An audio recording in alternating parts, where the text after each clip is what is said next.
ఇప్పుడు మరో కీలక మలుపు తిరిగింది. జేపీఎస్సీ, జేఏఎస్ఎస్సీ పరీక్షల్లో అవకతవకల ఆరోపణలపై దర్యాప్తు చేస్తున్న సిఐడి దృష్టి ఇప్పుడు ఒక వ్యక్తిని ఫోకస్ చేస్తుంది. అతడే అభయ్ కుమార్ తివారీ. తివారీతో పాటు అతనితో సంబంధమున్న వ్యక్తులను అరెస్టు చేయించడం, జేపీఎస్సీ కార్యాలయంలో సోదాలు, మాజీ చైర్మన్ను విచారించడం ఇవన్నీ కలిసి చూస్తే ఇది కేవలం ఒక పరీక్షలో జరిగిన అవకతవకలు కావని, దీని వెనుక పెద్ద నెట్వర్క్ పనిచేస్తుందన్న అభిప్రాయం కలుగుతుంది. ఈ కేసులో ఇప్పటి వరకు బయటకు వచ్చిన అంశాలేంటో ఇప్పుడు చూద్దాం.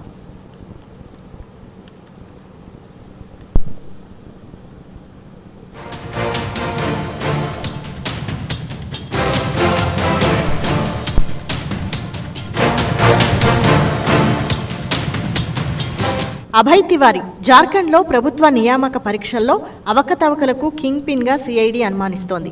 సుమారు 13 ఏళ్ల వ్యవధిలో అతడు 12 పోటీ పరీక్షల్లో విజయం సాధించినట్లుగా సిఐడి గుర్తించింది.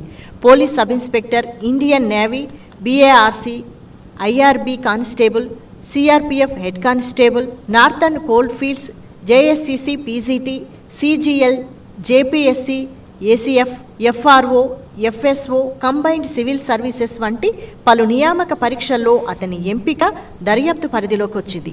ఇన్ని పరీక్షల్లో వరుసగా విజయం సాధించిన వ్యక్తి తర్వాత అదే పరీక్షల నిర్వహణ వ్యవస్థకు దగ్గరగా ఉండడం పలు అనుమానాలకు తావిస్తోంది.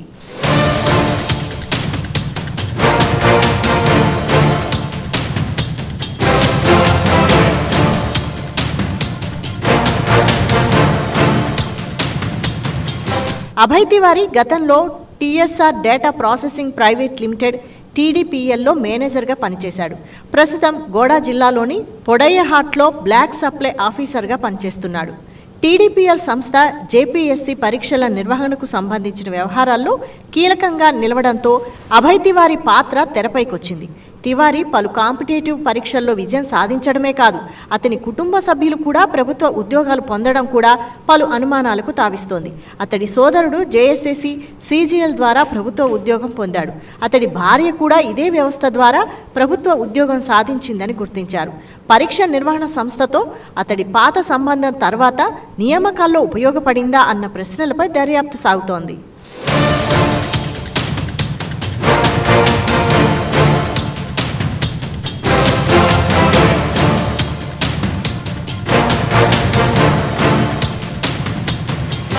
అభయ్ తివారీని అరెస్టు చేసిన తర్వాత కూడా దర్యాప్తు అక్కడితో ఆగలేదు.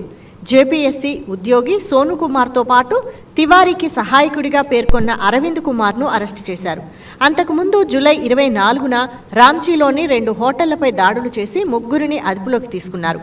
జూలై 23న సీనియర్ జేపీఎస్సీ అధికారి సహా 5 అరెస్టు చేశారు.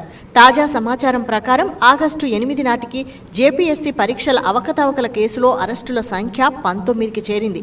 మాజీ జేపీఎస్సీ చైర్మన్ ఎల్ కియాంగ్తేను కూడా పలుమార్లు ప్రశ్నించారు.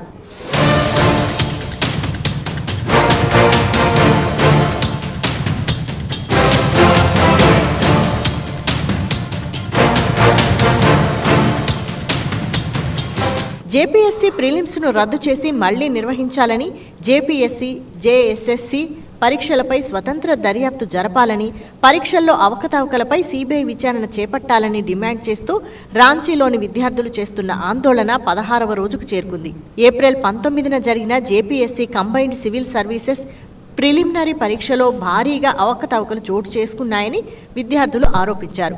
కేటగిరీల వారీ కటాఫ్ మార్కులు, మెరిట్ జాబితా ప్రక్రియపై స్పష్టత లేదని ఆరోపించాయి. దాంతోపాటు సోషల్ మీడియాలో వైరల్ అయిన కొన్ని ఓఎంఆర్ షీట్లు వివాదాన్ని మరింత పెంచాయి. ఈ ఆరోపణల నేపథ్యంలో మాజీ జేపీఎస్సీ చైర్మన్ కియాంగ్తే రాజీనామా చేశారు. జూలై 25 నుంచి జరగాల్సిన కంబైన్డ్ సివిల్ సర్వీసెస్ మెయిన్స్ పరీక్షతో పాటు మరికొన్ని పరీక్షలు వాయిదా పడ్డాయి. మరోవైపు ప్రభుత్వం కూడా విద్యార్థులతో చర్చలకు సిద్ధమైంది.